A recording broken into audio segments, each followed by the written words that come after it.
Hi everyone, and welcome back to Planting for Wildlife. Today I'm looking at my top 5 hardy ferns to grow in your garden, along with 3 pollinator friendly plants that'll work perfectly as companions. I've only been growing ferns in my own garden for the last few years, but I've really come to love them. There's obviously a huge amount of variety, and whilst they'll always be happiest in a shady, damp spot, if you pick the right fern, they can also cope with sunnier, dry spots too.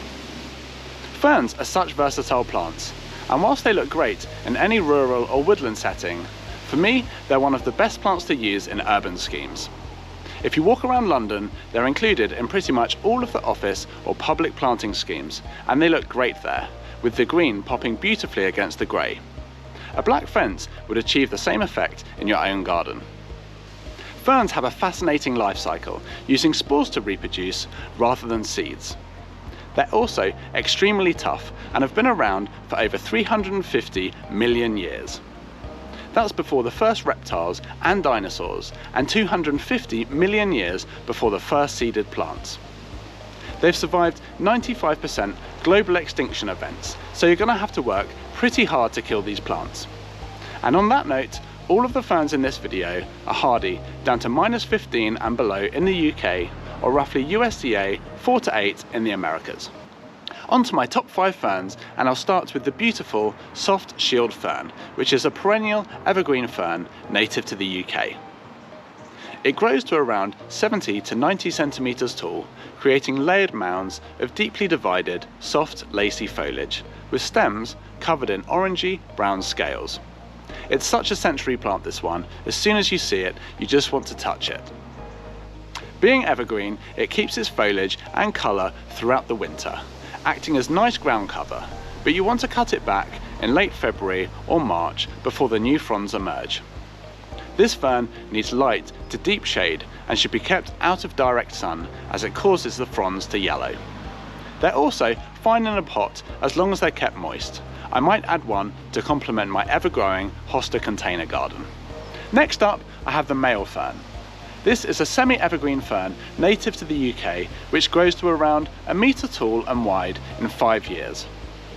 In mid-spring, the feathery green fronds unfurl in a shuttlecock shape, growing to full height in summer before turning a nice coppery colour in autumn, then dying back later in the year. Male fern is a really resilient plant that will tolerate any soil and is fine with periods of full sun and dry conditions.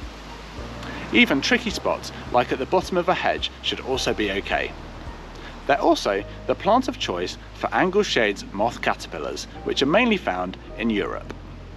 Next up is shuttlecock fern, also known as ostrich fern, which is a deciduous fern originating from North America, Europe, and Asia. This is a really elegant plant with green, feathery foliage that initially grows almost vertically, creating a really nice architectural feature.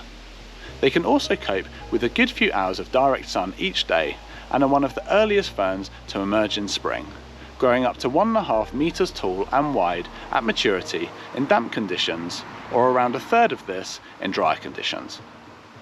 Shuttlecock fern is what's known as a stoloniferous fern, which means it spreads by underground rhizomes which can root to form new plants at a random distance from the parent, eventually forming a colony.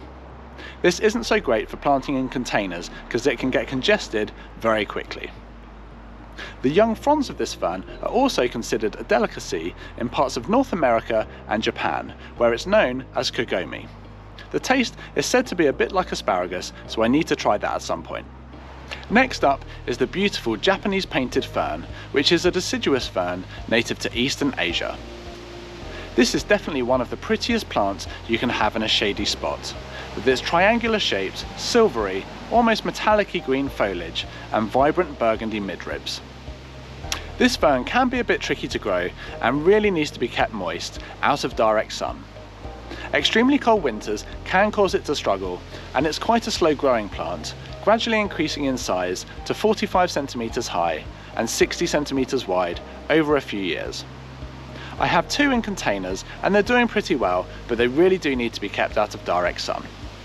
My last pick is the first fern that I planted in my own garden in a nice shady bed at the front of the house.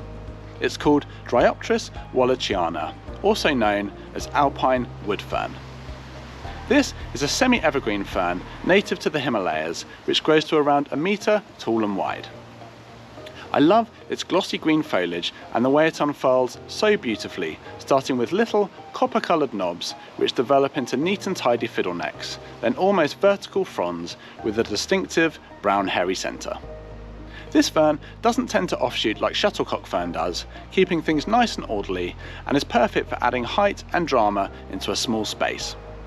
It can also cope with dry shade and being planted in containers. On to my top 3 companions, and I'll start with early flowering spring bulbs that'll fill the space left by deciduous ferns in early spring. Winter aconites are one of my favourites, great for bees and will be fine in dappled shade. If you have heavier shade though, I'd probably go with snowdrops. Next up, a combination that I've absolutely loved in my own garden, Astrantia. Great for pollinators and a really tough plant that you don't need to worry about. I used a white one called Astrantia alba that gives a cool, calm vibe, but darker varieties work really nicely too. I do have a separate video on Astrantia, so I'll leave a link for that at the end. Finally, Primula candelabra work really nicely with ferns. They're great for pollinators, like damp conditions, and will add a welcome splash of colour in those darker shady spots. Single colours look great in groups, but I love a mixture even more. Thanks everyone for watching. I really hope you've enjoyed the video. If you have, please drop it a like, and I'd really love it if you subscribe to my channel. Until next time, enjoy the wildlife in your garden.